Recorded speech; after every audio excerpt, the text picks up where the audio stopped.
자, 여러분 안녕하세요. 종말론 3주차 시간이 되었습니다. 오늘 함께 공부하실 부분은 죽음과 영혼 불멸, 중간 상태 이런 내용들이고요. 굉장히 핫 이슈들이 많으니까 한번 잘 들어보시면 좋겠습니다.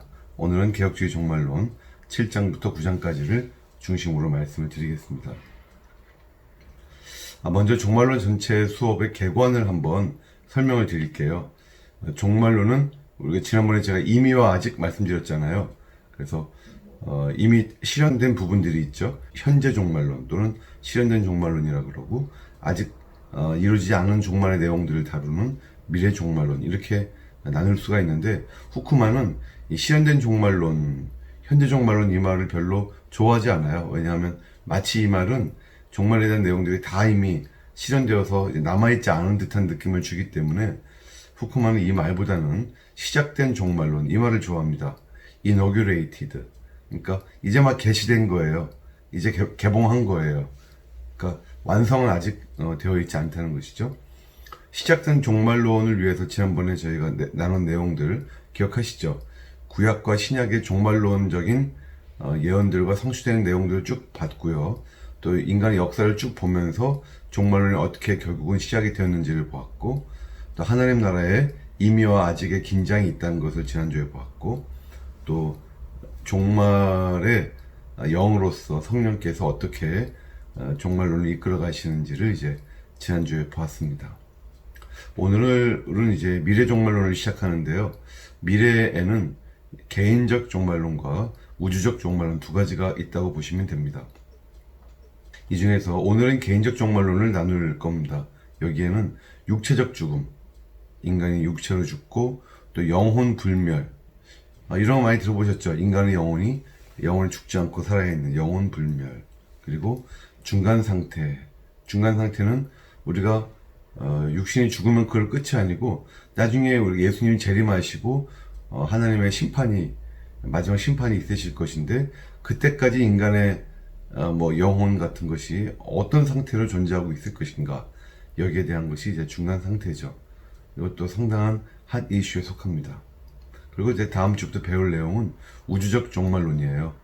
예수님의 재림, 시대의 표적들, 또 여러 천년왕국설들, 몸의 부활, 마지막 심판, 그리고 우리의 최종 상태. 여기에는 이제 영원한 형벌이 있겠고, 또 새하늘과 새 땅이 있겠죠. 이런 내용들은 이제 다음 주부터 쭉 이제 공부를 할 겁니다. 오늘은 개인적 종말론에 대한 내용을 배울 거예요. 자, 이 그림을 보시면 뭐가 떠오르세요? 사람이 태어나서 점점 자라고 성인이 되고, 나중에는 좀 나이가 들어서 노인이 되고 무덤으로 가는 것이구나, 이런 것을 볼 수가 있죠. 무덤에 써있는 RIP, 가끔 우리가 외국 무덤에 보면 이런 말이 써있는 경우가 있어요. Rest in peace, 평화롭게 잠드소서, 이런 말이겠죠. 그래서 제가 오늘 말씀드릴 이 죽음에 대한 내용이 바로 이 RIP, 죽음과 연관된 내용들이 있는데, 제가 썼던 박사 논문인 칼바르트의 신학적 죽음 이해에 대한 비평적 고찰이라고 하는 이 논문이, 사실 인간의 죽음과 영혼 불멸과 중간 상태와 등등등 이런 내용들에 대해서 굉장히 자세하고 또 그렇게 어렵지 않게 잘 적어놓은 논문입니다. 아주 따끈따끈한 논문이죠.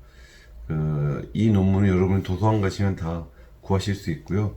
제가 우리 사랑하는 우리 모든 우리 이번 클래스 학생들을 위해서 제가 이 논문의 PDF 파일들을 다 보내드릴 테니까 그거 읽으시면서 보시면 생각보다 상당히 생각할 것이 많고 또 깊은 내용들이 많구나, 우리 함부로 뭘 말하면 안 되겠구나, 이런 것들을 아마 보시게 될 겁니다. 네. 이제 본론으로 들어가서요. 7장 육체적 죽음에 대해서 보겠습니다. 이런 질문을 해요, 후쿠마가. 사망은 죄의 결과인가? 아니면 만약에 우리가 죄가, 즉 원죄가 없었어도 인간은 사망하게 되었을 것인가? 여기에 대한 이런 도전적인, 도발적인 논쟁을 합니다.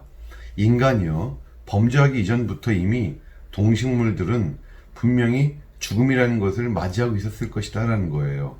그 증거로서 첫 번째는 화석이 있어요, 화석. 성경의 창세기 1장 기록을 봐도 인간보다 동식물이 먼저 창조가 되잖아요. 그렇죠? 그들은 인간보다 먼저 지어진 거죠. 오늘날 남아있는 수많은 화석 기록들을 보면 분명히 최초의 인간보다 더 먼저 존재했을 걸로 생각되는 그들을 보면 죽어 있어요. 그러니까 아담과 하와는 이미 그들이 살아있을 동안 죽어있는 동물들, 죽어있는 식물들을 이미 봤을 것이라는 겁니다. 두 번째는 육식동물이 존재하잖아요. 그러니까 최초의 인간들, 그들 스스로도 또한 동물을 잡아먹었을 거 아니에요. 그렇죠? 식물도 마찬가지. 초식동물들도 어떻게 보면 결과적으로 식물을 먹음으로써 식물이 죽잖아요.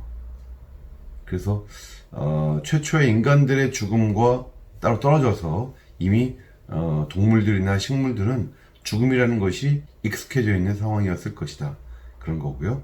세 번째는 동식물의 몸에 죽은 세포들이 많이 존재한다는 겁니다. 우리 인간도 그래요. 인간도 여러분 피부에 보면 가장 표면에 있는 것이 표피죠. 표피가 얇아 보여도 표피가 5개의 층으로 구성되어 있고 그 중에 제일 표면에 있는 것이 각질층이라는 건데 각질층은 다 죽은 세포들이에요. 걔네들이 우리를 보호해 주는 거죠. 이렇게 아주 마이크로하게 들어가도 죽은 세포들, 즉 죽음이라고 하는 것이 우리 인간과 가까워요. 식물도 그 가운데 나이트에 해당하는 수많은 세포들은 다 죽은 세포들이죠. 그렇습니다. 그래서 후쿠마가 결론 내리기를 최초의 그 인간 부부의 그 죄로 인한 형벌로서의 죽음과 동식물에게 일반적으로 주어졌던 생물학적 죽음을 동일시하면 안 된다 하는 내용입니다. 자, 이 부분은 이 정도로 넘어가고요. 그래서 죄와 죽음의 관계. 일반적으로 신학자들이 오랫동안 이 세 가지의 죽음이 있다고 생각을 해왔어요. 하나는 영적 죽음, 모르스 스피리투알리스, 그리고 육체적인 죽음, 모르스 코르포랄리스, 그리고 영원한 죽음, 모르스 아에테르나, 이것이 되겠습니다. 간단히 생각하면 이런 것이죠. 아담과 하와가 처음에 범죄해서 하나님과 관계가 끊어져서 영적으로 죽었어요. 그리고 그들에게는 육체적인 죽음이 예고가 되었고, 하지만 그들은 영원한 죽음에 이르는 것은 나중에 최종 심판 이후에 이제 있을 일이다 하는 것이죠. 이 세 가지 죽음을 신학자들이 오랫동안 구분을 해왔습니다. 바르트의 견해, 이 후쿠마는 바르트를 꽤 비판적으로 바라봅니다. 상당히. 그래서 바르트의 종말론적인 견해들에 대해서 이렇게 적어놓고 거기에 대해서 자기가 반박을 하고 논박을 하는 이런 구조로 이 책을 많이 썼더라고요. 자, 먼저 바르트는요, 죽음의 두 측면을 구별한다고 말을 합니다. 무엇이냐면 첫 번째는 심판적인 측면, 즉 인간이 죽는 것은 죄 때문이다. 바르트도 이렇게 말은 한다는 거예요. 후쿠마가 봤을 때.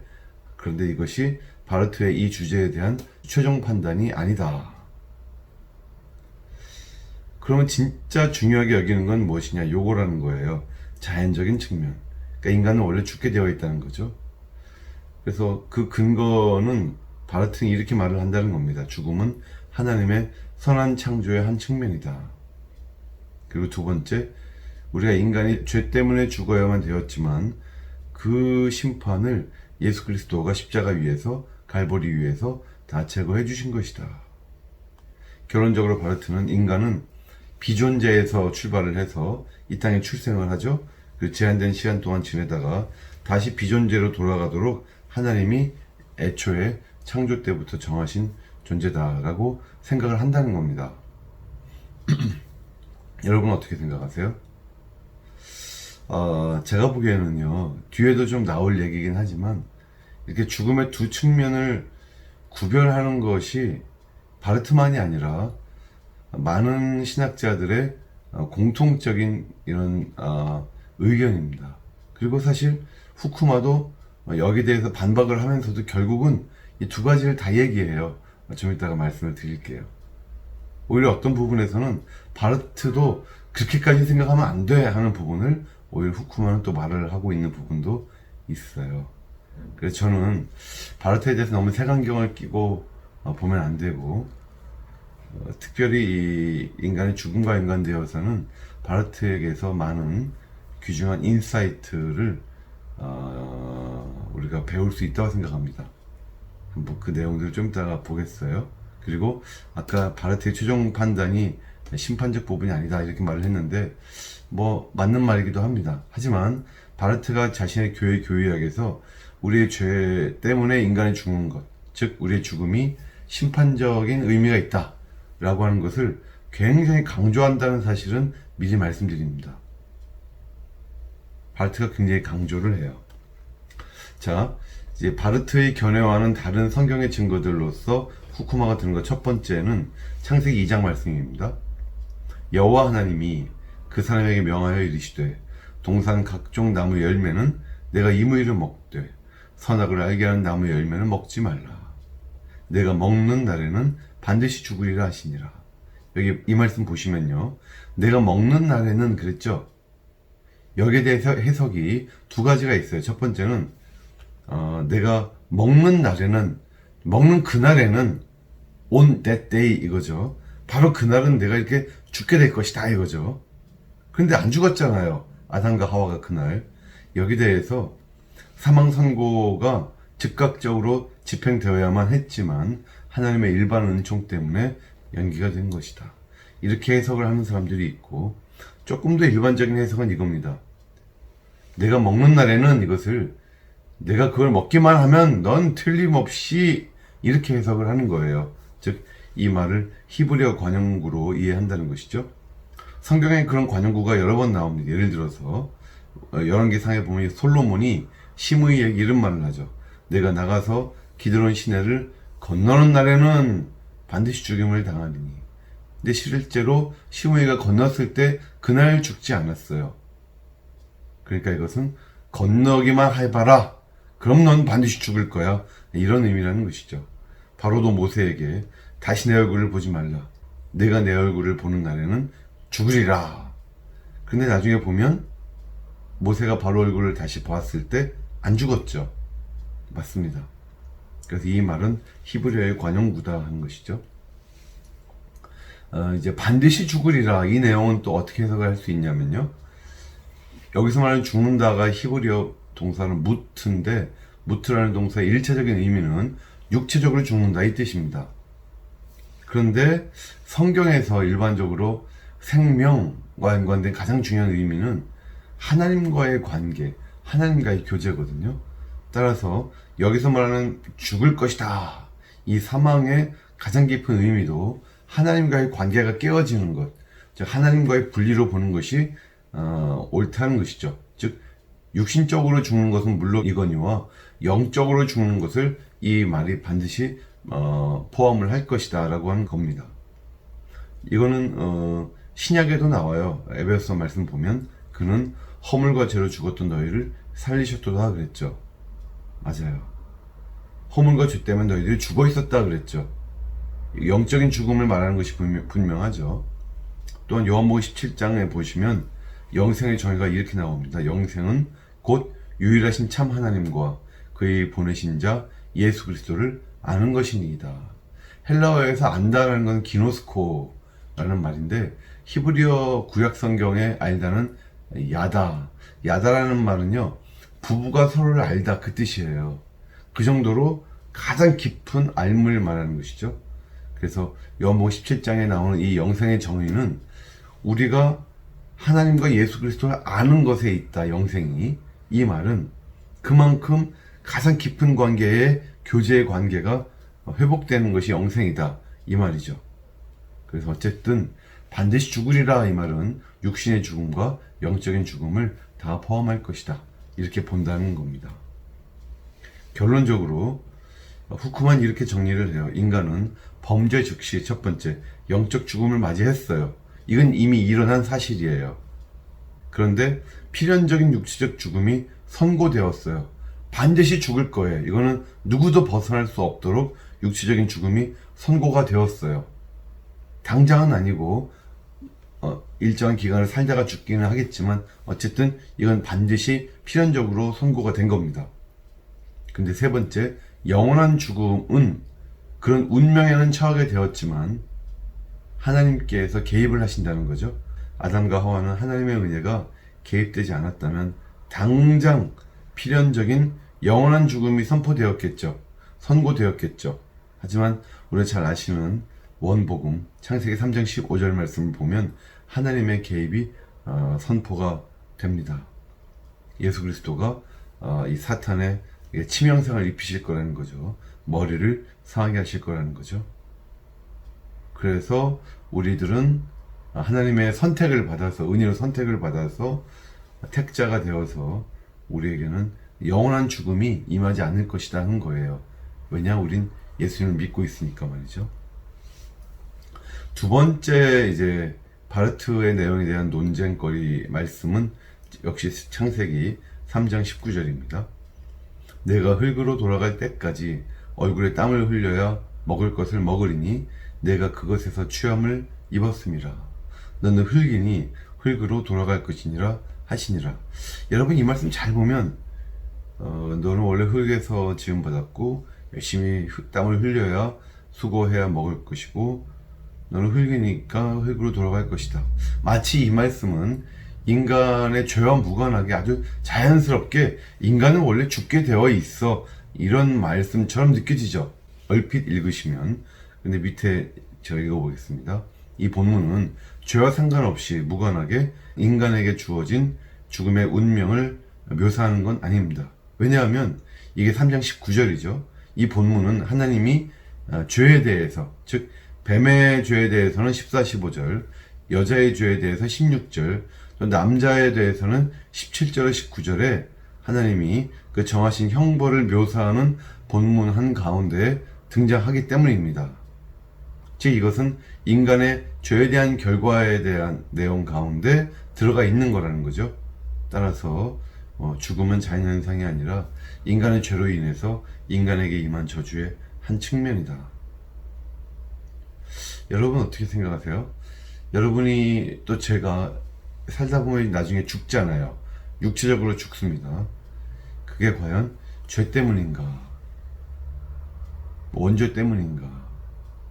여러분 그렇게 생각하시죠 보통? 예, 맞습니다. 그렇게 생각하는 게 맞아요. 그런데 그렇게 간단하게만 얘기하고 넘어갈 건 아니라는 것이 오늘 강의의 첫 번째 중요한 내용이 되겠죠. 자, 그 다음에 밑에 보면 후쿠마가 죄와 육체적 죽음의 필연적 관계를 보여주는 신약의 본문 세 가지가 있어요. 이걸 후쿠마가 말을 해요.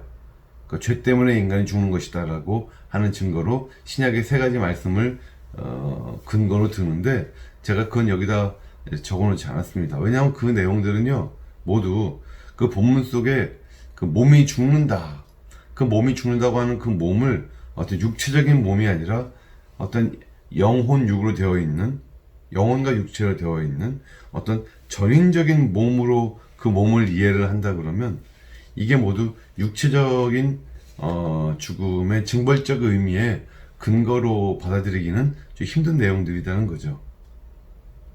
저도 육체적으로 우리가 죽는 것이 인간의 죄와 아주 강력하게 연결되어 있다고 믿습니다. 하지만 후쿠마가 지금 얘기하는 바는 약간 과도하게 너무 거기에만 집중한 내용들이라는 거예요. 그 다음 한번 보시면 요 내용이 이제 중요해요. 구속과 죽음. 자녀들은 혈과 육에 속하였음에 그도 또한 같은 모양으로 혈과 육을 함께 지니심은 죽음을 통하여 죽음의 세력을 잡은 자 곧 마귀를 멸하시며. 그렇죠. 그러니까 예수님이 우리처럼 인간의 몸을 입고 오신 것은 죽음을 통하여 죽기 위해서시라는 거죠. 그러니까 죽으셔서 죽음의 세력을 잡은 자 곧 마귀를 멸하시며 또 죽기를 무서워함으로 한평생 매여 종로를 타는 모든 자들을 놓아주려 하심이니. 또 로마서 말씀도 보면 이는 그리스도께서 죽은 자 가운데서 살아나셨음에 다시 죽지 아니하시고 사망이 다시 그를 주장하지 못할 줄을 알미로다. 일반적으로 죽음은 우리가 마귀의 유혹을 통해서 세상에 들어왔다고 보죠. 따라서 성경에 의하면 마귀에게 죽음의 세력이 있다. 이렇게 볼 수 있다는 겁니다. 따라서 그리스도께서 육체로 오신 것은 좀 전에 말씀드렸지만 죽으셔야만 했고, 그 다음에 죽으신 다음에 부활하신 것을 통해서 죽음에 대해 승리를 선포하기 위해서이셨다는 거예요. 따라서 예수님이 육체적인 죽음을 정복하신 것은 그리스도 구속사역의 본질적인 부분으로 간주되어야 할 것이다 하는 내용입니다. 실제로 디모데후서 말씀도 보니까 그런 사망을 피하시고 복음으로써 생명과 썩지 아니할 것을 드러내신지라, 사망을 피하셨다는 거예요, 예수님이. 그러니까 나중에 우리가 들어갈 새 예루살렘 성에는 절대로 더 이상 죽음이 없을 것이 분명합니다. 자, 그래서 예수님이 나를 위해서 죽어주심으로 우리가 구원받았다, 그런 내용이 우리 신앙의 복음의 가장 핵심이지만, 또한 동전의 또 다른 뒷면을 보면 예수님이 죽음을 정복하셨다는 개념이 크다는 거예요. 이게 바로 마귀에게 승리를 선포하신 것이죠. 또 다른 표현으로는 죽음에게 승리를 선포하신 것이다, 그런 내용이 되겠습니다. 자, 이제 마지막으로 이 내용을 봐야 되겠어요. 그럼 여러분, 왜 우리 신자들은 여전히 그런데 죽을까요? 어떻게 생각하세요? 우리 신자들은 예수님이 십자가 위에 우리 죄값을 치러주심으로, 죽음을 정복하심으로, 죽음을 피하심으로 이제 우리 죽지 않을 수 있는 거 아닌가요? 다시 말해서 예수님 믿는 사람들은 예수님을 믿음으로써 이제 더 이상 죽지 않고 천년 만년 살아야 될 것 같아요. 여러분, 그런 상상 안 해보셨어요? 예수님이 정복하셨잖아요.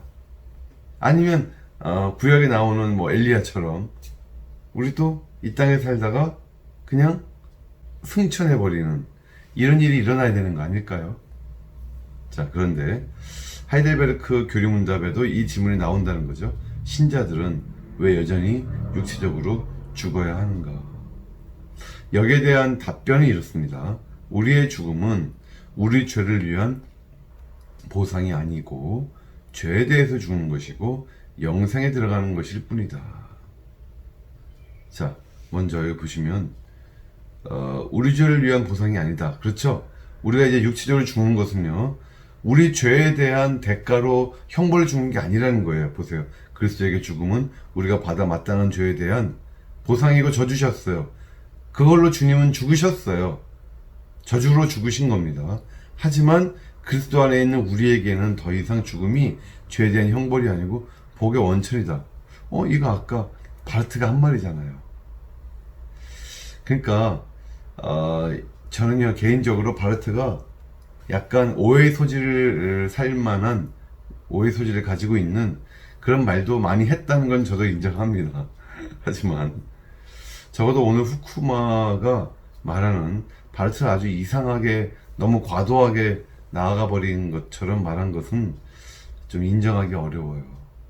후쿠마가 너무 그런 면에서는 약간 편견을 가지고 있는 것이 아닌가 생각을 하고요. 왜냐하면 이 내용은 바르트가 했던 말이고 이 말은 하이델베르크 교리문답에 이렇게 아주 잘 나와 있잖아요.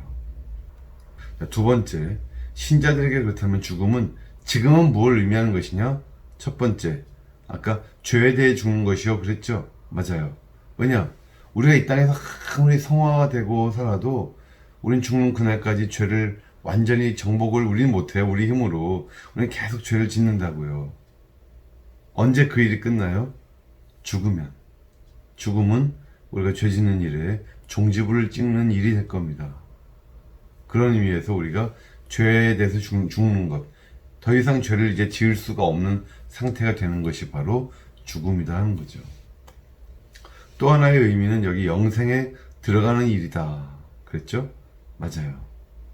우리가 지금 지난번에 임의와 아직을 생각했잖아요. 하나님의 나라가 이미 임했지만 아직 완성이 안 돼 있다. 하나님의 나라라는 측면에서는 그렇고요.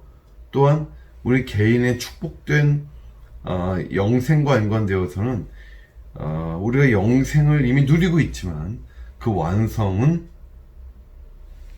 언제예요? 지금이 아니라 나중에 있을 것이다 라는 거예요. 그래서 빌립보서에 나오듯이 이는 내게 사는 것이 그리스도니 죽는 것도 유익함이라. 또 고린도후서 말씀 우리가 담대하여 원하는 바는 차라리 몸을 떠나 주와 함께 있는 그것이라. 맞아요. 그래서 맨 나중에 멸망받을 원수가 사망이거든요. 고린도전서 말씀처럼.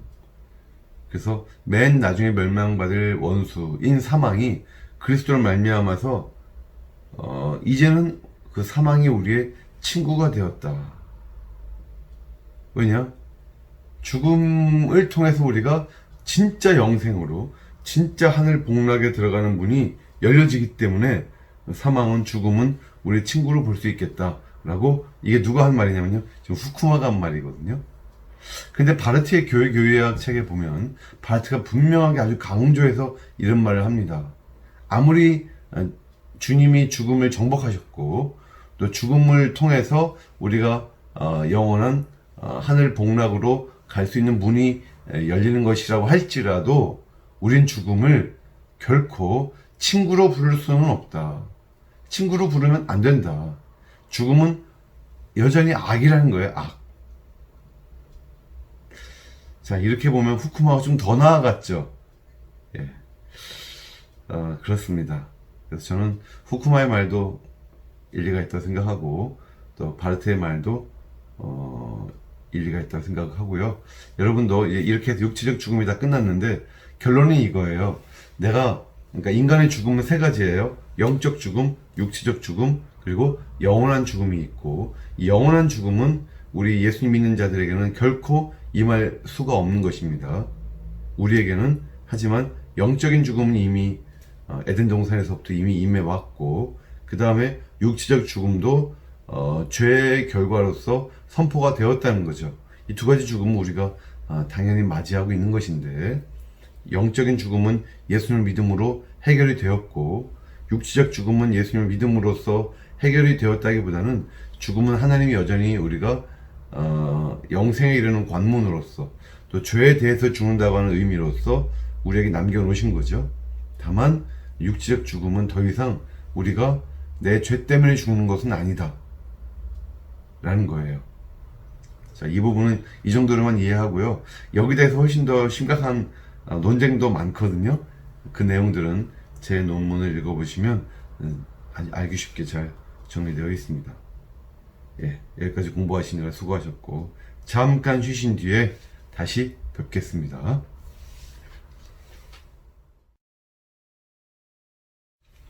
자, 여러분 잘 쉬고 오셨죠? 자, 이번 시간은 이런 사진부터 시작을 해보겠습니다. 여러분, 이 무덤 사진 보면 뭐가 떠오르세요? 예, 지금 다른 것 때문에 이 사진을 보여드리는 게 아니고, 여기 보시면 무덤 위에 날아다니는 새가 한 마리 보이죠? 맞습니다. 이 새 때문에 이 사진 보여드리는 거예요. 오랫동안 사람들은 어떤 생각을 해왔냐면요, 인간의 영혼은 사람이 죽으면 이런 식으로 무덤에서 날아올라서, 나비처럼 날아올라서 어딘가에 존재할 것이다, 인간의 영혼은. 왜냐하면 영혼은 죽지 않으니까, 불멸하니까. 육체는 죽었지만 영혼은 불멸하기 때문에 무덤에서 날아올라서 어딘가에 존재할 것이다, 이런 생각을 많은 사람들이 해왔어요. 기독교가 그렇게 생각했다는 게 아니고, 일반적으로 기독교 말고도 이런 생각을, 비슷한 생각을 많은 사람들이 해온 겁니다. 다른 종교에서, 그리고 다른 수많은 신을 믿지 않는 사람들조차도 말이죠. 이 사진은 감옥이죠. 제가 감옥 사진을 왜 보여드릴까요? 이것 때문에 그래요. 인간의 육체를 감옥으로 보는 경향이 있었어요. 육체는 감옥이고, 그러면 영혼은 그 안에 갇혀있는 힘없는 죄수 같아요. 언제 영혼이 이 감옥에서 풀려날까요? 죽을 때. 그리고 육체는 죽어도 영혼은 죽지 않는다, 이런 식의 생각. 그래서 이번 시간에 말씀드릴 내용이 바로 이 내용이에요. 불멸, 영혼의 불멸을 이번 시간에 말씀을 드릴 겁니다. 먼저 타종교와 철학에 있어서 영혼 불멸의 개념. 계몽주의자들도요, 이런 생각을 했어요. 진리의 원천은 하나님의 계시가 아니고 인간의 이성이어야 된다. 내 이성을 사용하는 것을 두려워하지 말라. 이것이 칸트가 한 유명한 말이잖아요. 그래서 이성이 발견한 자연신학의 세 가지 중요한 발견이 있다고 보통 꼽아왔죠. 첫 번째는 하나님의 존재. 이것도 인간이 이성으로서 생각해낼 수 있다고 본 거예요. 두 번째는 미덕의 중요성. 인간의 윤리죠. 도덕이죠. 세 번째는 영혼불멸이에요. 이 세 가지가 자연신학적인 이성에 의한 귀중한 발견이다 라고 생각을 해온 거죠. 그 세 가지 중에 하나가 바로 영혼불멸입니다. 이 영혼불멸 사상은요, 바벨론, 페르시아, 이집트, 고대 그리스 등 많은 민족들, 많은 종교들에 존재해 왔어요. 그런데 특별히 영혼불멸은 플라톤이 완성을 했다고 보죠. 철학적으로. 여러분, 플라톤의 책 중에서 이 파에도 또는 파이돈이라는 책이 있어요. 여러분, 이 책은 언제 한번 읽어보실만 해요. 우리가 기독교인이지만 이 책 읽을 때 은혜가 되는 분들이 많아요. 의외로. 한번 읽어보세요. 책도 얇고 한번 읽어볼만 합니다. 이 파이돈에 보면 그런 것이 있어요. 영혼은요, 파괴 불가능해요. 불멸의 실체예요. 그리고 육체는 파괴될 운명에 처한 열등한 실체예요. 영혼은 아주 우월한 존재고 육체는 아주 열등합니다. 육체는 영혼의 무덤이고 감옥이죠. 그리고 영혼은 육체에서 해방이 필요해요. 자, 플라톤이 이렇게 영혼의 존재를 그냥 전제해 놓은 상태에서 영혼이 영원하다. 인간의 영혼이 불멸하면서 영원히 불멸하면서 존재한다라고 하는 것을 네 가지로 논증을 해요. 파이돈에서. 그 논증이 여러분 이제 일반 대학교에 가시면 철학 개론 시간 또는 철학과에 들어가면 이거 다 시험 보거든요. 플라톤이 말한 영혼 불멸의 논증에 대해서 뭐 논하시오 뭐 이런 거죠. 자, 플라톤의 영혼 불멸 논증 네 가지 한 점 읽어보시고요. 제가 한번 순환 논증 얘기 들어볼까요? 물론 우리가 봐갖고는 좀 허술해요. 이 논증법이 이런 겁니다. 변화에 대한 일반적인 법칙에서 이 논증을 갖고 온 건데, 모든 존재는 어떤 속성이 있으면 그 특정 속성과 반대되는 속성이 언제나 있다는 거예요. 그래서 반대되는 속성이 변화해서 이 특정 속성이 오는 것이고, 또 이 특정 속성이 또 변화하면 그 반대되는 속성으로 간다. 이런 식으로 보는 거예요. 그래서 생명은 가장 반대되는 속성은 뭐예요? 죽음이겠죠. 그래서 생명은 죽음으로 가고 죽음은 생명으로 올 것인데, 윤회적인 것이죠. 오는데 이 생명이 죽을 때, 죽음으로 갈 때 여전히 남아있는 게 있다는 거예요. 그 남아있는 게 바로 영혼이다. 그러니까 이 순환적인 상황에서 모든 것, 물질적인 것은 다 없어져도 안 없어지는 것이 있는데, 그것이 바로 인간의 영혼이다. 이런 논증법이고, 상기 논증은 이런 거예요. 예를 들면 우리가 어떤 A를 보면서 B라는 것을 상기하죠. 이런 걸 상기설 그래요. 플라톤의 상기설.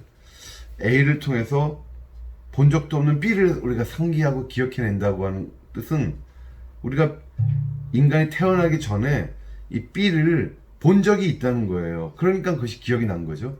누가 봤을까요? 인간의 영혼이. 그렇죠.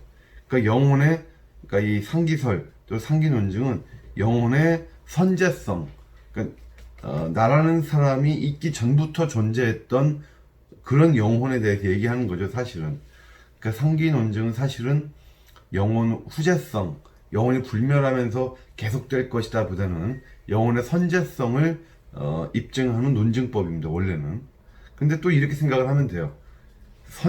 영혼의 선재성이지만 내가 죽으면 이 영혼은 또 다른 육체를 만나서 그 사람으로 태어나겠죠. 그럼 그 사람으로서는 그 사람의 선재했던 영혼이 가지고 있던 이데아의 기억을 가지고 사는 거죠.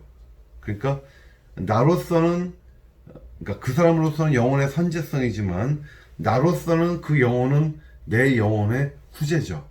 후재성이죠.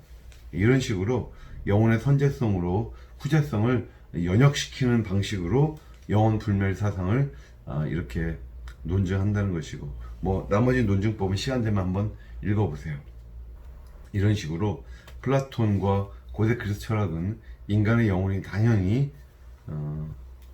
불멸한다라고 가르쳐 온 겁니다. 성경은 뭐라고 말할까요? 여러분, 영혼이 죽지 않아요. 영혼이 불멸해요. 이 성경에 나오는 얘기일까요? 잘 생각 안 해보셨죠? 오늘 한번 생각을 해보겠습니다. 죽지 않는다, 불멸한다는 말이 성경에 보면요, 신약 성경에 아타나시아라는 말로 나와요. 아타나시아. 딱 3번 나옵니다. 첫 번째 말씀은 디모데전서 6장 말씀, 디모데전서 6장 말씀이죠. 오직 그에게만, 즉 하나님에게만 죽지 아니함이 있고, 이런 표현이 나와요. 오직 하나님께만 죽지 아니함이 있다. 아타나시아가 있다. 하나님의 죽지 아니함은 어떤 얻어진, 획득된 불멸이 아니고 하나님의 원래적인, 본래적인 하나님의 속성으로서의 불멸성을 말하는 것이죠. 그래서 하나님은 다른 모든 불멸성의 원천이 되신다는 겁니다. 또 다른 두 번의 용례는 고린도전서 15장에 나와요. 이 죽을 것이 죽지 아니함을, 즉 아타나시아를 입으리로다. 이 썩을 것이 썩지 아니함을 입고 이 죽을 것이 죽지 아니함을 입을 때는, 그래요. 이거 신자들에 대한 내용이죠. 주님이 재림하실 때 우리가 부활할 거죠. 그때 우리에게 획득될 그 불멸성을 말하죠. 그래서 이 말씀에서 3가지를 유추할 수 있어요. 첫 번째는 불멸성은 오직 신자들에게만 언급이 되고 있어요, 현재. 두 번째는 불멸성은 우리가 미래에 받을, 즉 내가 이제 죽으면 받는다가 아니라 주님이 재림하시면 받을 선물이다라는 거예요. 부활과 연결되어 있으니까. 세 번째는 이 불멸성은 우리 인간의 영혼만이 아니라 인간의 전인으로서의 특징이라는 거예요. 왜냐하면 이 고린도전서 15장 전체가 여러분 잘 아시다시피 이게 부활장이잖아요. 인간의 육체의 부활, 몸의 부활에 대한 본문이죠. 그걸 강조하면 오히려 여기서 말하는 죽지 아니함은 오히려 그 강조점이 영혼보다도 육체에 있다고 봐요. 이 육체가 다시 부활해서 이제 영원히 죽지 않을 거야 라고 하는 강조점이 오히려 육체에 가 있다는 것이죠. 뜻밖의 그렇습니다. 지금 그 내용 말씀드렸고요. 또 다른 그 불멸과 연관된 단어는 아프타르시아예요. 아프타르시아 또는 그 형용사형인 아프타르토스. 이 두 개가 다 신약 성경에 7번씩 등장하는데 이 말들도 어느 본문에서도 그 14개의 본문에서 다 인간의 영혼에 대해서 쓰이는 말은 아니라는 거예요. 결론은 뭐냐? 뜻밖의 성경에 영혼 불멸이라는 표현이 안 나온다는 거죠. 안 나와요. 신약 성경에 영혼 불멸이라는 표현이 안 나오고요. 그래서 이런 질문 해볼 수 있어요. 그런 단어는 안 나와도 그래도 성경은 영혼이 불멸한다는 개념은 가르치고 있는 거 아닌가? 보겠습니다. 많은 개혁신학자들 간에 여기에 대해서 불일치해요. 먼저 우리가 가장 중요한 의견은 칼빈의 의견이겠죠. 칼빈이 이런 말을 했습니다. 아담에게는 불멸하는 영혼이 있다. 사실 아담에게 있었던 영혼이 불멸하는 영혼이었다라는 거가 갑자기 왜 이렇게 어디서 나온 얘기지? 이럴 수도 있어요, 여러분. 그러니까 칼빈도 이것을 하나의 그냥 전제로 깔고 있는 거예요. 그래서 칼빈은 말하기를 영혼 불멸은 수용 가능한 교리이며 다만 인간의 불멸성은 영혼의 속성이 원래 있었던 본성이 아니라 하나님이 영혼에 나누어 주신 속성이다. 즉 인간의 불멸, 영혼 불멸은 본래적인 원래적인 그런 속성이 아니라 하나님이 주신 속성이라는 겁니다. 벌컥부터 이런 말을 했죠. 영원 불멸의 개념은 성경 인간론과 완벽한 조화를 이룬다. 비록 성경에 영원 불멸이라는 표현은 안 나오지만, 구체적으로 안 나오지만, 이 사상 자체는 성경 인간론과 완벽한 조화를 이룬다. 그런데 제가 세모 쳤죠? 글쎄요 하는 신학자들도 많았다는 거예요. 우리가 존경하는 헤르만 바빙크는 뭐라고 했냐면요. 영원 불멸이 플라톤 영향을 받은 사상이다. 그 사상의 진실성이 하나님의 계시보다는 우리가 이성으로서 입증되는 혼합된 신조다. 영원 불멸은 성경에 신적 계시로 선포되지도 않았고 또 전면에 드러나지도 않는다. 또 위대한 신학자 베르카우언 또 뭐라고 했을까요? 베르카우언이 이런 말을 해요. 영원 불멸은 기독교 고유의 교리가 아니다. 왜냐하면 수많은 나라, 수많은 종교에도 존재하는 교리니까요. 그리고 성경은 어떤 상황에서 죽지 않는 영혼, 그리고 하나님과의 어떤 관계라고 하는 그런 이슈와 상관없이 고찰되는 인간의 어떤 한 부분이 영원히 죽지 않고 불멸한데 라고 하는 그런 인간의 한 일부의 불멸성에는 성경은 관심이 없다. 이렇게 위대한 신학자들이 고개를 갸우뚱하는 표현들을 이제 한 거죠. 바르트는요 완전히 반대합니다.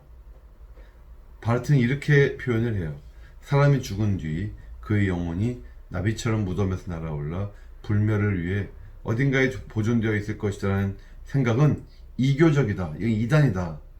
이거는 이교적인 생각이다. 이게 바르트의 생각입니다. 그래서 후쿠마가 영원 불멸에 대해서 성경적인 결론을 이렇게 내려요. 첫 번째, 성경에는 영원 불멸 표현은 없다는 거죠.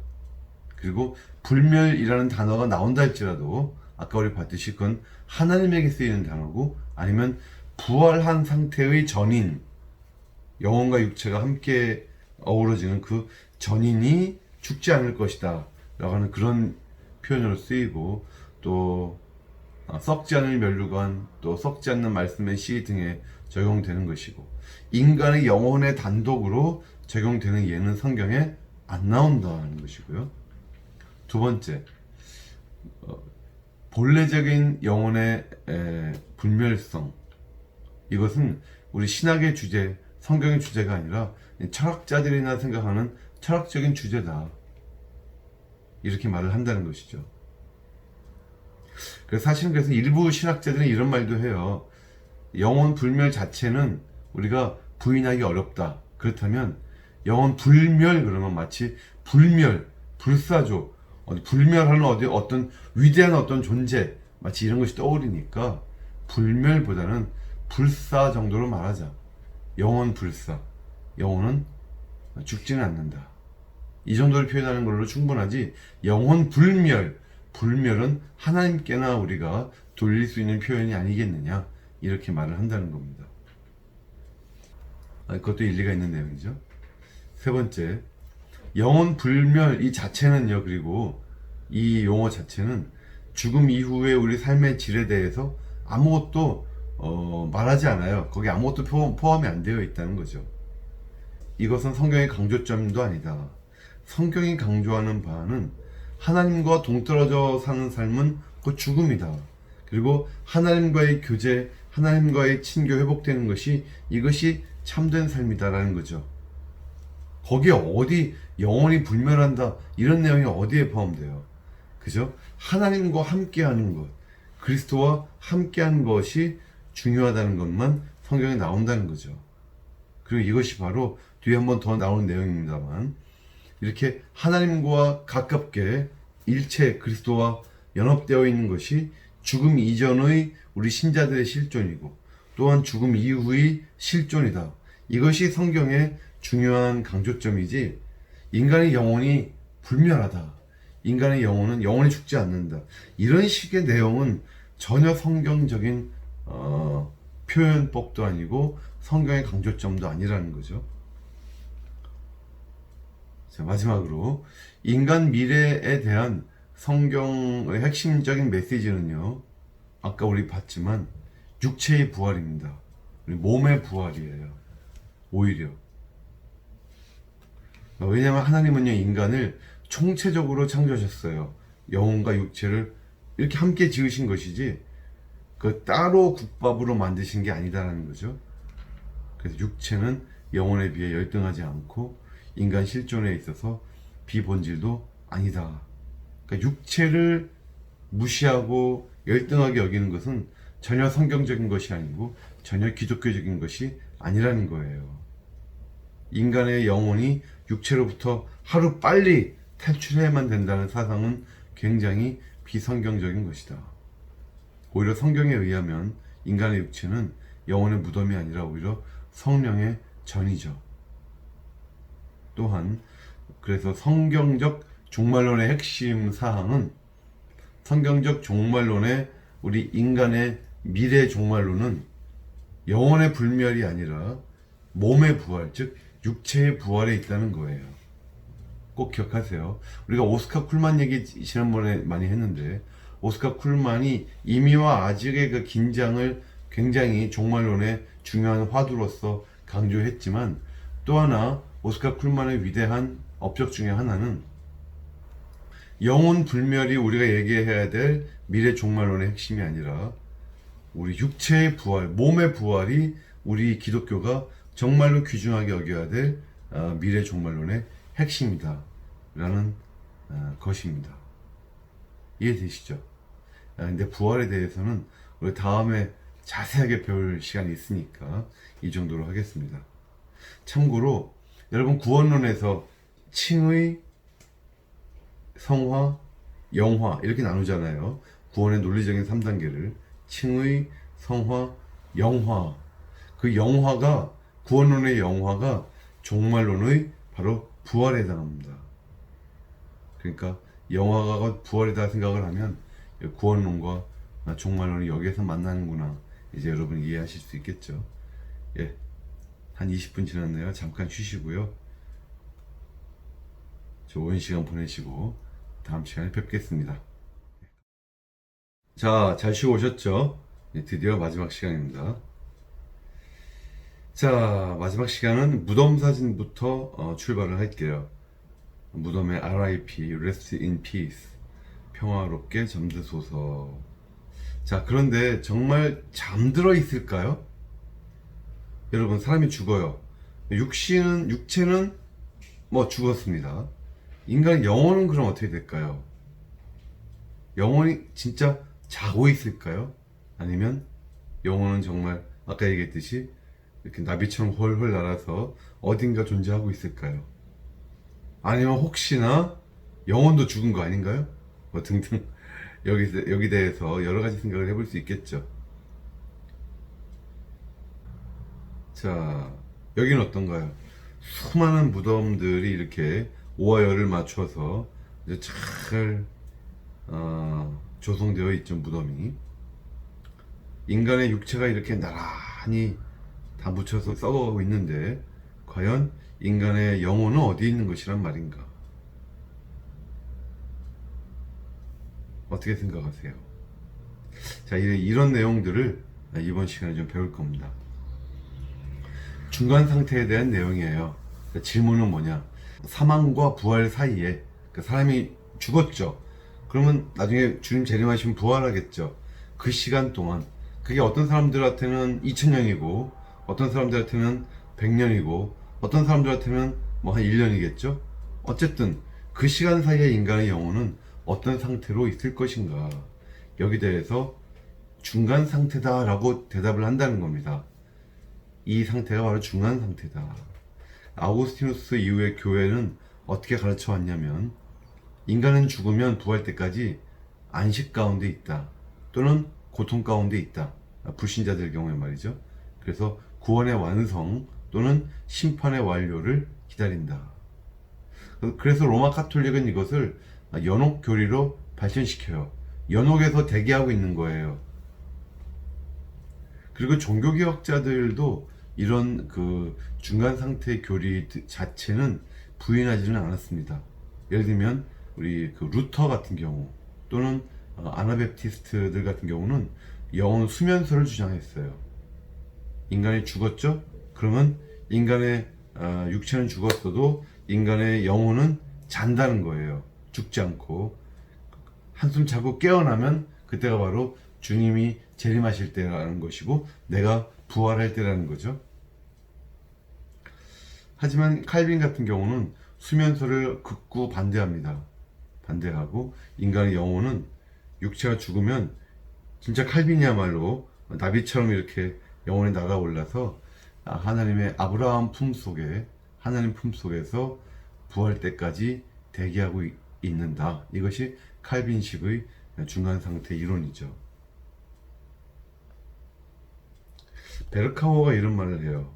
신약이 중간 상태에 대해서 우리에게 말해주고 있는 것은 귓속말에 불과하다.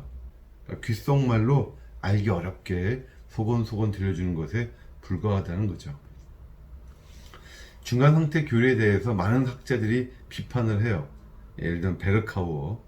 사실 베르카워가 이 판더리우를 많이 인용하기 때문에 판더리우의 주장이라고 봐야 되는데요. 판더리우는 이런 말을 합니다. 죽음 이후에도 인간의 어떤 것인가가 남아있다는 생각 자체를 거부해요. 영혼도 거부해요. 영혼이 살아있다는 것을. 즉 인간은 죽을 때 육체와 영혼이 다 죽는다는 거예요. 여러분 이런 말 잘 거의 못 들어보셨죠? 인간이 죽으면 왜 영혼이 죽어요? 영혼은 살아있죠. 근데 죽는다는 거죠. 다 죽는다. 전적인 죽음. 이 토탈 데스. 독일어로 간츠 토드라는 말인데.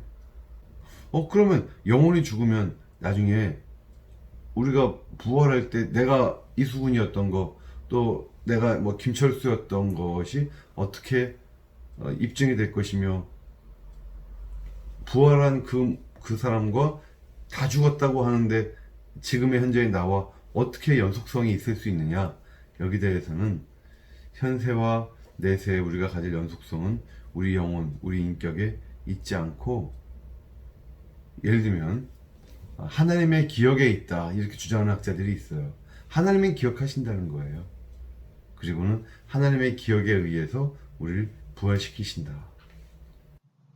알트하우스 같은 경우는요, 중간 상태는 육체 없는 영혼을 자꾸만 상정하죠. 그러니까 이건 자꾸 중간 상태라는 것은 플라톤적인 교리다라는 거예요. 알트하우스는 중간 상태의 교리의 문제점을 네 가지로 요약을 해요. 첫 번째는 육체만 죄의 결과를 지고, 우리가 아까 죄의 결과로 죽는 거라 그랬잖아요. 그럼 육체는 죽었어요. 영혼은 왜 안 죽는 거냔 말이죠. 왜 육체만 죄의 결과를 지고 똑같이 책임을 져야 되는데 영혼은 아무 상처도 입지 않고 죽음을 통과하는 것이냐, 이런 문제점. 두 번째는 인간이 육체가 없어도 행복할 수 있다고 하는 지극히 플라톤적인 이런 사상이 어떻게 기독교에 있을 수 있느냐. 세 번째는 죽음 이후에도 영혼이 행복해요. 어딘가에서 아브라함 품에서 안겨 있잖아요. 그럼 굳이 왜 부활을 기다려야 되느냐. 그죠? 지금도 행복한데. 네 번째는 철저히 개인주의적인 교리다라는 거예요. 어떤 교회의 완성, 우주적인 구속 등등 어떤 이런 내용들과 완전히 무관한 형태로 인간이 중간 상태로 있다고 하는 어떤 교리를 가지게 된다면 이것은 굉장히 너무 개인주의적인 교리가 될 것이다 라는 문제점들을 제시를 한 거죠. 먼저 질문을 이렇게 해야 되겠습니다. 지금 방금 알트하우스가 말했듯이 죽음 이후의 영혼의 계속적인 존재가 플라톤적이라고 말하는 것이 꼭 진짜 그런 것일까? 여기 대해서 후쿠마의 대답은 이렇습니다. 우리 신자들이 영혼이라는 단어를 비성경적으로도 쓸 수 있다는 사실이 반드시 영혼을 사후 인간의 지속적 존재를 지칭하는데 사용하는 모든 경우가 다 오류가 있음을 의미하는 것은 아니라는 것이에요. 그래서 후쿠마가 신약 성경의 인간의 영혼 영어는 푸시케라고 하죠. 신약 성경에서. 푸시케가 인간의 사후의 지속적인 존재를 의미할 때 쓸 수 있는 그런 용례로서 신약 성경에 3개 이상 나온다고 지금 얘기하는 겁니다. 보겠습니다. 마태복음 10장 28절 이렇게 나오죠. 몸은 죽여도, 몸은 헬라어로 소마예요. 소마는 죽여도 영혼, 즉 푸시케는 능히 죽이지 못하는 자들을 두려워하지 말고. 이 말씀은 마치 육체, 소마는 죽어도 우리 푸시케는 죽음 이후에도 살아있다는 거예요. 그렇게 이해할 수 있는 말씀이죠. 또한 요한계시록 6장 말씀 보면 내가 보니 죽임을 당한 영혼들, 죽임을 당한 푸시케들이 제단 아래에 있어. 즉 육체는 죽임을 당했지만 그 영혼들은 살아서 제단 아래에 지금 있다는 거예요. 요한계시록 20장 4절 예수를 증언함과 하나님의 말씀 때문에 목배임을 당한 자들의 영혼들과, 육체는 목배임을 당해서 죽었지만 영혼들은 살아있는 것이죠. 이런 식으로 3개 이상의 용례들이 중간 상태에서의 영혼의 존재를 말해주고 있는 것이 아닌가 이렇게 말하고 있는 겁니다. 근데 이게 푸시케죠. 여러분에게 후쿠마가 지금 얘기한 겁니다. 후쿠마는 인간의 영혼을 푸시케가 아니라 푸뉴마로 얘기한 용례도 이렇게 얘기하고 있어요. 예를 들면 예수께서 이르시되 아버지 내 영혼을 내 푸뉴마를 아버지 손에 부탁하나이다. 또 사도행전 말씀 스테반이 부르짖어 이르되 주 예수여 내 영혼 내 푸뉴마를 받으시옵소서. 히브리서 말씀 하늘에 기록된 장자들의 모임과 온전하게 된 의인의 영들과 의인의 푸뉴마들과. 이 얘기를 왜 드리냐면 우리가요 오늘은 그 얘기 할 건 아닌데요. 오늘 왜냐면 인간론 강의 시간이 아니니까. 근데 제가 언젠가 여러분들에게 인간론에 대해서 충분히 말씀드릴 시간이 되면 인간의 영혼 육 3분론이죠. 또는 인간의 영혼과 육체 2분론이죠. 이런 것들 다 합해서요 이원론이라고 그래요. 이원론과 또는 이론론 또는 전인론 또는 그 외에 여러 가지 인간의 구성을 이렇게 나누는 것들에 대해서 다양한 신학자들의 의견이 있어 왔는데, 인간을 여러분 익숙한 방법은 이거죠. 인간을 영혼 육으로 나누는 거. 그 영이 바로 푸뉴마예요. 푸뉴마. 영어로 스피릿, 혼은 푸시케예요. 영어로는 소울. 그리고 육은 지금 말했듯이 소마예요. 소마. 그리고 바디죠.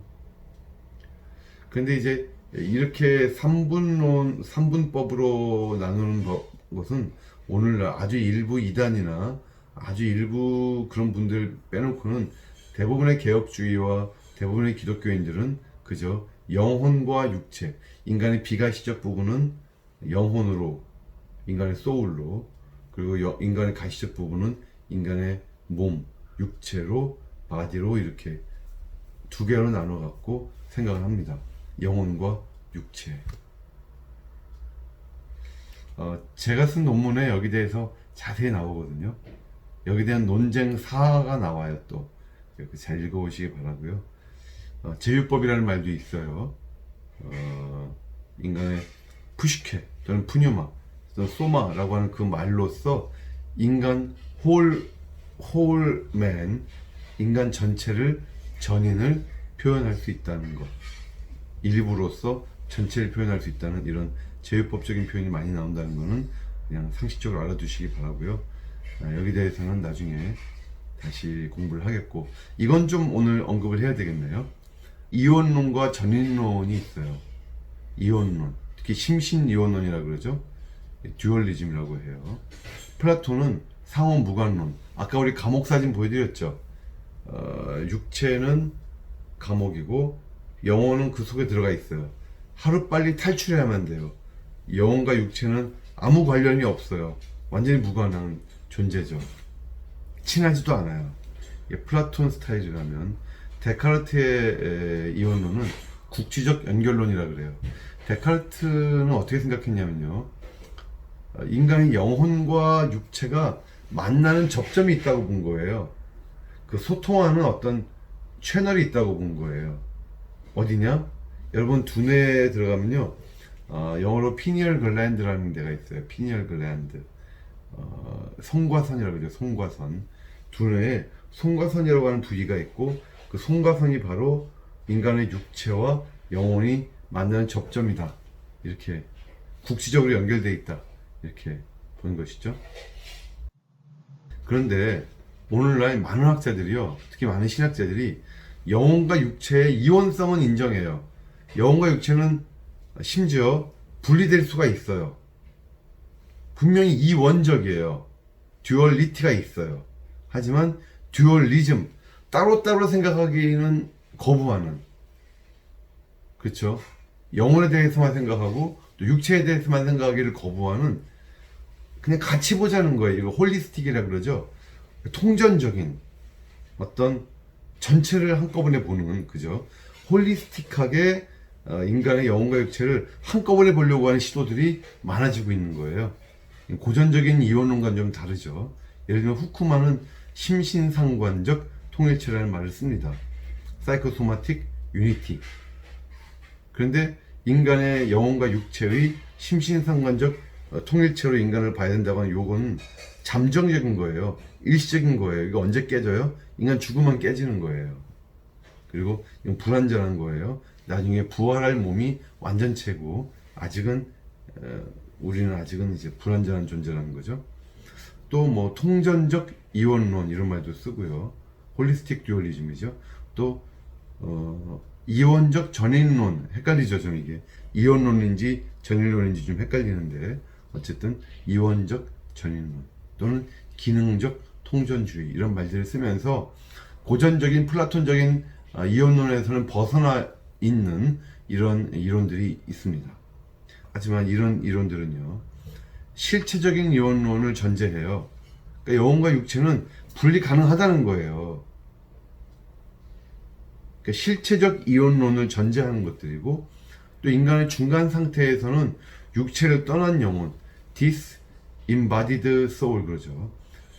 중간 상태에서는 disembodied soul로서 존재할 가능성을 항상 염두에 둔다는 점에서 방금 말씀드린 이 이론들은 얼핏 보면 전인론과 비슷한데 전인론과는 차이가 있다. 전인론은요, 바르트로서 대표는 돼요. 근데 전인론 중에도 아주 진짜 극단적인 전인론자들이 있고, 바르트 정도면 방금 말씀드린 요 심신상관적 통일체와 극단적 전인론의 한 중간쯤 되는 것 같아요. 하지만 일반적으로 그냥 우리가 뭐 잘 모를 때는 또는 간단하게만 말할 때는 전인론 그러면 바르트 이게 떠오를 정도로 바르트의 전인론이 가장 대표적인 것이 되겠죠. 바르트는 이렇게 말을 해요. 보세요. 인간은 영혼과 육체이다. Man is body and soul. 이게 무슨 말이죠? Man has a body and a soul. 이래야 맞는 말이잖아요. 인간은 영혼과 육체를 가지고 있다 이래야 되는데 인간은 영혼과 육체이다. 그래서 이런 표현을 씁니다. 인간은 그의 육체의 영혼이며 soul of his body이고 또 그의 영혼의 육체이다. body of his soul이다. 즉 인간은 영혼이라는 거예요. 또 다른 말로 하면 인간은 육체라는 거예요. 그리고 인간은 영혼과 육체라는 거예요.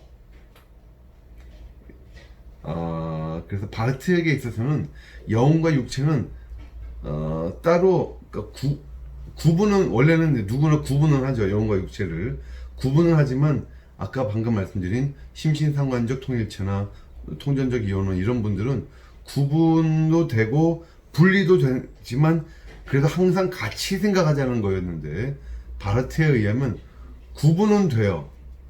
그 특성을 구분해서 생각은 할 수 있지만 분리는 안 된다는 거예요. 분리할 수 없다는 거예요. 물론 영혼의 우위성은 말합니다. 하지만 분리는 안 된다는 거예요. 그러니까 인간이 죽으면 어떻게 될까요? 분리가 안 되니까 영혼과 육체가 같이 죽어요. 분리가 안 되니까 육체가 죽으면 영혼도 죽는다는 거죠. 어떻게 이렇게 영혼도 어떻게 죽지? 어떻게 전적 죽음을 어떻게 감히 말할 수 있지? 어떻게 성경에는 그런 내용이 안 나올 텐데 이런 분들이 많으시겠죠. 그래서 이게 핫 이슈 중에 하나고요. 여기 대해서 여러분이 이런 내용이 있다는 것만 알아두시고 우리 복음주의권에서 다양한 인간의 죽음에 대한 이론들이 있고 개혁주의적인 칼빈적인 사상에 의하면 이런 전적 죽음을 일반적으로 받아들이지 않고 있죠. 하지만 전적 죽음의 가능성도 완전히 무시할 수는 없다는 겁니다. 여기 대해서는 나중에 다시 한번 자세히 설명드릴 기회가 있을 거고요. 하지만 전적 죽음이 맞느냐 아니면 중간 상태가 맞느냐, 저 자신도 100% 확신을 못합니다.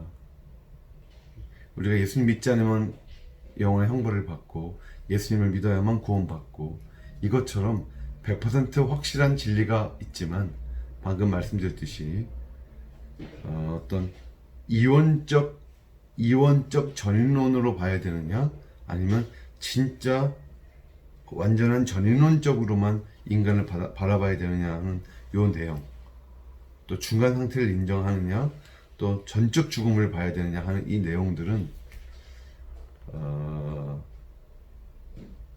이건 아무도 모르는 거라고 생각을 합니다. 우리가 의견은 가질 수 있지만 상대방의 의견을 존중해 줘야 되고요. 내가 틀릴 수 있다는 것을 언제나 겸손히 인정하는 것이 옳다고 봐요. 그렇지 않으면 나중에 우리가 틀린 이론을 가지고 있었는데 그걸 갖고 수많은 하나님의 양들을 잘못된 길로 인도했던 것이 되어버리면 얼마나 하나님 앞에서 죄를 짓는 것이 되겠습니까? 그래서 저는 개인적으로는 두 가지 의견이 다 가능하다고 봐요. 여러분도 이 내용은 한번 나중에 제 논문도 읽어보시고요. 오늘 이 정도로만 하겠습니다. 자, 중간 상태에 대한 구약 성경의 가르침. 구약에는요, 스올이라는 단어가 나와요. 그래서 인간이 죽으면 일반적으로 가게 되는 곳이 스올이다. 킹제임스 성경에 보면은 무덤 30일에 지옥 30일에 구덩이로 3회로 번역이 돼요. 근데 최근의 번역 성경들 ESV, 또 NASB, RSV 등등에서는 그냥 스올로 나와요. 스올. 번역을 따로 안 해요. 우리 한글 성경도 그래요. 요즘 여러분 보시는 개혁 개정 성경 있죠? 거기 보면 다 스올 그러죠? 하지만 여러분이 이전에 보시던 개혁 성경에 보시면 어떻게 나와요? 다 번역이 돼서 나와요. 무려 64회에 스올이라는 단어가 현재 개혁 개정 성경의 한글 성경에 나와 있죠. 그래서 지금 이걸 번역을 안 하는 추세입니다. 왜냐면 우리가 무덤, 지옥, 구덩이 이렇게 해버리면 너무 그 스올이라는 단어가 가지는 애매한 그 의미를 우리가 인간이 너무 확실하게 한 가지로만 딱 정해놓는 게 되기 때문에 그런 것 같아요. 벌코프가 스올을 세 가지로 해석을 했어요.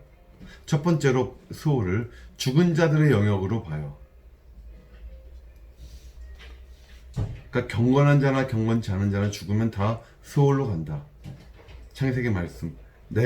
즉 야곱이죠. 내가 슬퍼하며 스올로 내려가 아들에게로 가리라. 또 사무엘상 말씀. 여호와는 죽이기도 하시고 살리기도 하시며 스올에 내리기도 하시고 거기에서 올리기도 하시는도다.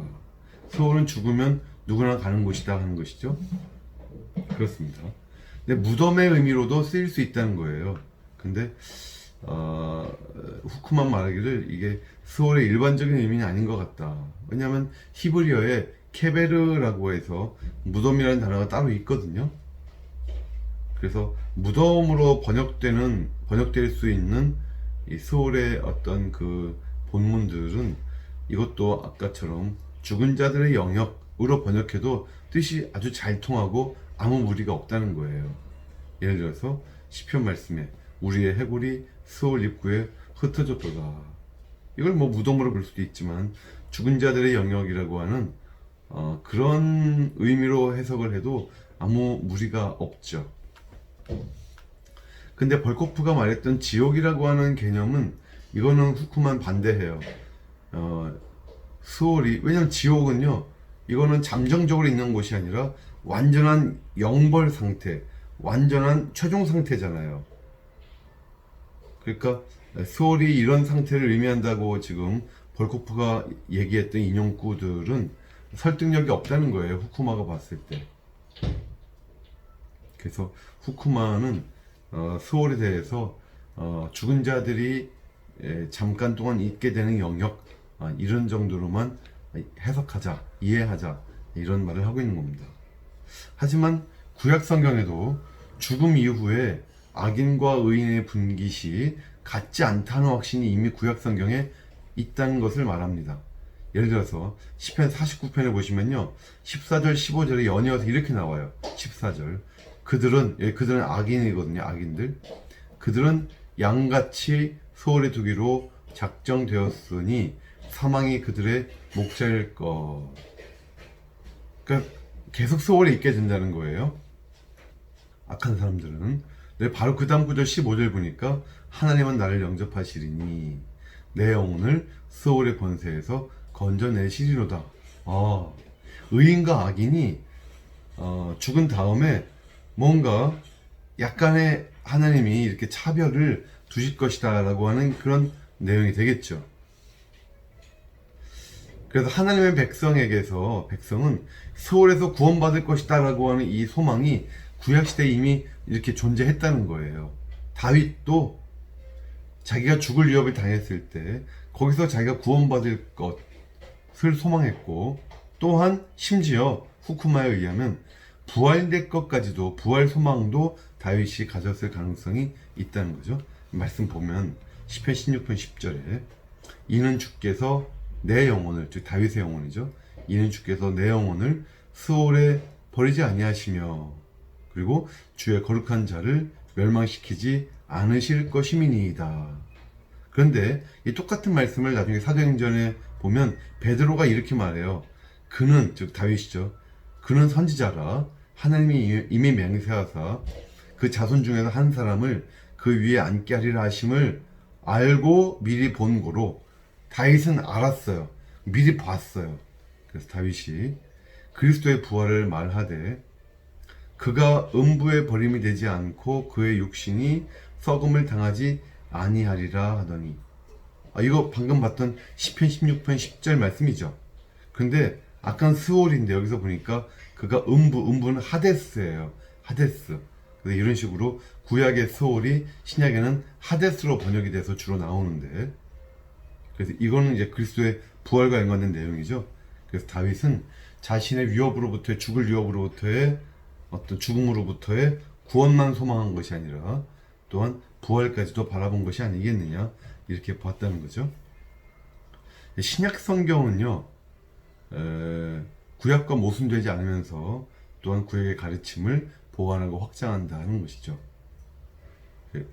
방금 봤던 하데스라는 단어가 스월에 대한 70인역 성경의 통상적인 번역, 그러니까 구약 성경을 헬라어로 번역할 때 70인역 성경이죠. 그게 번역할 때 다 하데스로 번역했다는 건데 뜻이 이제 완전히 일치한 것은 아니다. 신약 성경을 보면요, 하데스의 의미가 스월과 똑같이 죽은 자들의 영역이라는 개념으로 쓰인 그런 본문들이 나와요. 예를 들어서 요한계시록에 7번 하데스가 나오는데 그게 다 이런 죽은 자들의 영역, 이 뜻입니다. 먼저 사도행전 보시면 이렇게 나옵니다. 이는 내 영혼을 음부에 버리지 아니하시며 그가 음부에 버림이 되지 않고 그의 육신이 썩음을 당하지 아니하시리라. 그러니까 음부, 하데스라는 곳은 죽은 다음에 갈 곳이다, 이 뜻이죠. 근데 바다가 그 가운데서 죽은 자들을 내어주고, 또 사망과 음부도, 즉 하데스도 그 가운데서 죽은 자들을 내어주매 각 사람이 자기의 행위대로 심판을 받고. 그러니까 최종 심판 전에 음부가 그 영혼들을 가지고 있다가 최종 심판하실 때 음부가 하데스가 내어준다는 거예요, 그들을. 이것 때문에 예레미야스 같은 성경학자는 부활의 때에 죽은 자들을 내어준다는 점에서 하데스는 중간 상태를 가리키는 것이 분명하다, 이렇게 봤어요. 하데스는 중간 상태다. 근데 하데스가 또 신약 성경 보면 중간 상태 중에서도 특별히 고통받는 장소라고 하는 의미로 사용된 예가 한 번 나온다는 거죠. 예수님이 말씀하신 누가복음 16장 나사로 비유에 나와요. 거기 보면 이에 그 거지가 죽어 천사들에게 받들려 아브라함의 품에 들어가고, 그러니까 나사로는 아브라함의 품에 들어가 죽은 다음에, 그런데 부자도 죽어 장사되매 그가 음부 즉 하데스에서 고통 중에 눈을 들어, 이렇게 나와요. 잘 보세요. 나사로는요 지금 아브라함 품에 있어요. 부자는 어디 있어요? 하데스에 있어요. 그리고 예수님 계속 말씀하시죠. 이제 그는 여기서 위로를 받고 아브라함 품에서 위로를 받고 있고 너는 음부에서 하데스에서 괴로움을 받느니라. 이 말씀처럼 죽은 다음에 있을 아브라함의 품은 축복된 장소고 하데스는 고통과 고난의 장소라는 거예요. 자, 근데 이것이 영원한 천국과 지옥을 뜻하는 것은 아니라고 지금 보는 거예요, 후쿠마는. 왜냐? 두 번째, 이 비유는 부활 이후, 즉 최종 상태에 대한 비유가 아니다. 왜냐하면 부자는 아직 지상에 살고 있는 자신의 5 형제들을 언급하고 있다는 거예요.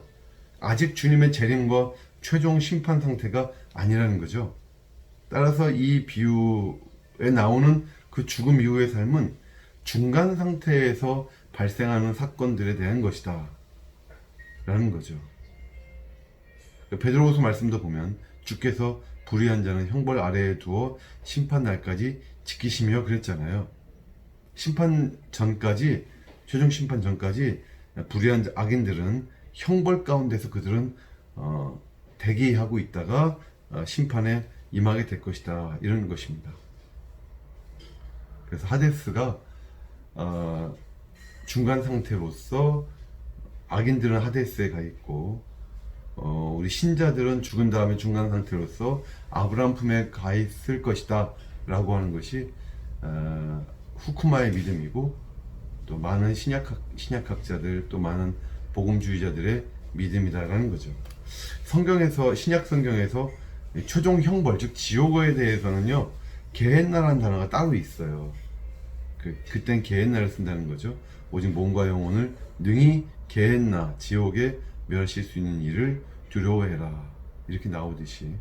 그래서 음부 하데스는 게헨나 가기 전의 상태다, 이렇게 이해하자는 겁니다.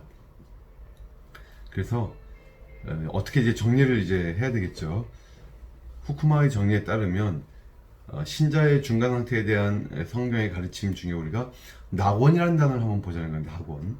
오늘 내가 나와 함께 낙원에 있으리라. 그가 낙원으로 이끌려가서 말로 표현할 수 없는 말을 들었으니 이기는 그에게는 내가 하나님의 낙원에 있는 생명나무 열매를 주어 먹게 하리라. 성경의 낙원이 뭐예요? 파라다이스죠. 요 헬라어로는 파라데이소스예요. 파라데이소스가 신약에 3번 나오는데 지금 방금 읽은 내용들이죠. 물론 두 번째, 그가 낙원으로 이끌려요. 사도 바울이 말한 이 낙원은 셋째 하늘이죠. 3층 천. 이것이 천국을 의미할 수도 있어요. 마지막 말씀도 보니까 이기는 그에게는 내가 하나님의 낙원에 있는 생명나무 열매를 주어 먹게 하리라. 이게 천국을 의미할 수도 있습니다. 얼마든지. 하지만 맨 첫 번째 말씀, 오늘 내가 나와 함께 낙원에 있으리라.